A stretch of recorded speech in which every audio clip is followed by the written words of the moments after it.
Ha, shundan bitta do'kon olsak. Yaxshi bo'lardi. Tayyor mana chegaraning yonida Tojikistonda oldidan qurilayotgan ekan, katta bozor deyishyapti. Bitta olsak. Tojikiston fuqarolari ham, O'zbekiston fuqarolari ham bir joyda savdo qilaveradi. Shundayda. Bitta olaylik. Bir nima demading? Hey! Eshityapsanmi? To'g'ri. O'zi nima haqida gaplashyapsizlar? Hey, lagan kelyapti, lagan. Qara, laganni bitta boplaylik, toza jonimiz yetik. Valiqtmir? O'shani bittaga boplaylik. Jonimizga tekkanda.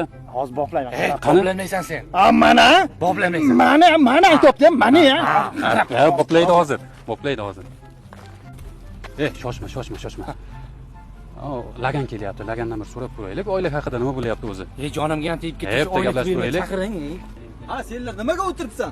Sentyabr oyigacha bitish kerak. Bu turishga qachon bitadi? O'tiring mana bu yerda. O'tiring mana. Siz yaxshigina joy qilib beraylik. O'tiring mana shu yerda. O'tiring, siz bilan Siz bilan bitta gaplashib olaylik. Bizlarga ham pul kerak bo'lyapti. Hozir shuni boshliq oylik haqida gapirib turibdi. Yaxshi ishlasalar oyliklaringni beramiz. Sentyabrgacha bitish kerak bu do'konlar. Yaxshi ishlasalar oyliklaringni beramiz. This is the end. Bu nima qilamiz endi? Nima qilamiz buni? Endi nima bo'ladi? Bopladimmi? Oylik deb gaplashib turibdi. Daftarga buni o'yg'ataylik. Buni o'yg'ataylik buni. Mana qara, sen kim bundoq qilib tur oningni? Tut. 6 kishi oylik. Oylik kerak bizga. Sen bizga kelasan, sen oylik. Oylik yo'q o'zingni. Boshliq. Boshliq. Boshliq. Ovozi chiqar, o'zi ko'rinmaydi. Qani boshliq? Boshliq. Nima deysan? Ikkita bo'lib qolibdimi boshliq?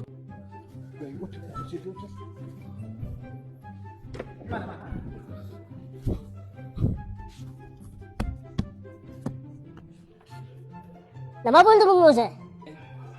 Oylikni gaplashyapti deb boshiga paqa tushib ketib qoldi. Boshliq. O'zing gapir, nima bo'ldi? Buni gapiga tushunmadim. O'zing tushuntirib bor. Usta akalar, oyligini oshirishda asosiy sababini xo'jayin shuni aytmoqchilarki, Tojikiston hamda O'zbekiston chegarasida qurilayotgan ushbu do'konlarimizni xarid qilganlar va xarid qilmoqchi bo'lganlarga sentyabr oyigacha bitkizib topshirishimiz kerak.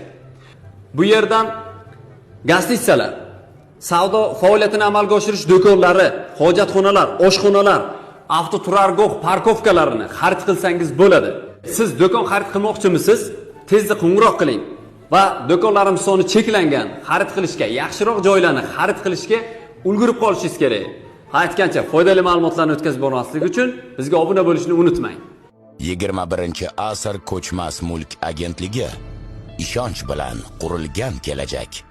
1832 qisqa raqamiga qo'ng'iroq qiling.